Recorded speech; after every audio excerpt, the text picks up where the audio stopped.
गुजरात के अहमदाबाद में हुए अब तक के सबसे बड़े अतिक्रमण विरोधी अभियान ने पूरे देश का ध्यान अपनी ओर खींचा है।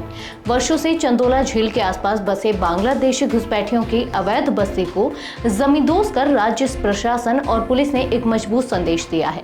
इस कार्रवाई में 80 जेसीबी, 60 डंपर, 2000 पुलिसकर्मी और 1800 नगर निगम के अधिकारी शामिल थे। सुप्रीम कोर्ट के निर्देश पर हुई इस कार्रवाई को ऑपरेशन क्लीन नाम दिया गया और इसे गुजरात का सबसे बड़ा बुलडोजर एक्शन बताया जा रहा है। नमस्कार, मैं हूं विजयश्री और आप देख रहे हैं यूपी न्यूज।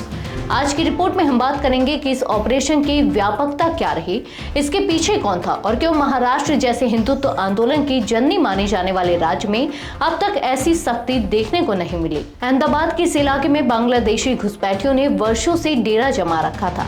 कार्रवाई से एक दिन पहले इलाके की बिजली काट दी गई थी और रातों रात इन्वेस्टिगेशन शुरू की गई।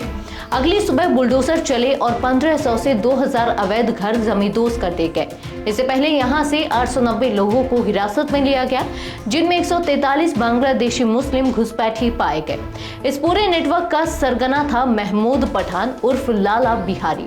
यह शख्स पश्चिम बंगाल से घुसपैठ करवाकर बांग्लादेशियों को अहमदाबाद लाता, उन्हें फर्जी दस्तावेज बनवा कर बसा देता, ऑटो रिक्शा, धंधा, नौकरी दिलवाकर उनसे सूद वसूलता और अपने साम्राज्य का विस्तार करता। उसके पास 200 रिक्शा, 20 लग्जरी कारें, फार्म हाउस और कई फर्जी कंपनियों के जरिए पैसे को वाइट करने के सबूत मिले हैं। A1 झाड़ू और काश सावरनी कॉर्नर जैसी कंपनियों के नाम पर यह अवैध वसूली करता था। एक घर से देसी शराब का गोदाम भी बरामद हुआ।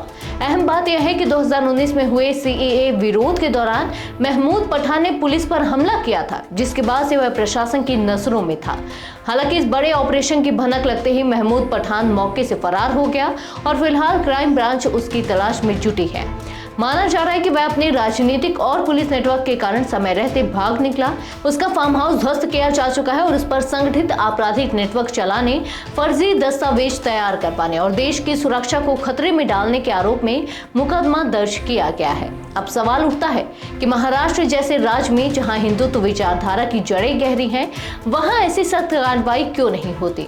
मुंबई में हर चौथे विधानसभा क्षेत्र में चंदोला जैसे इलाके बने हुए हैं। पुणे, नासिक, सोलापुर, अमरावती, सतारा, बुल्ढाना जैसे जिलों में भी बांग्लादेशियों की संख्या तेजी से बढ़ रही है।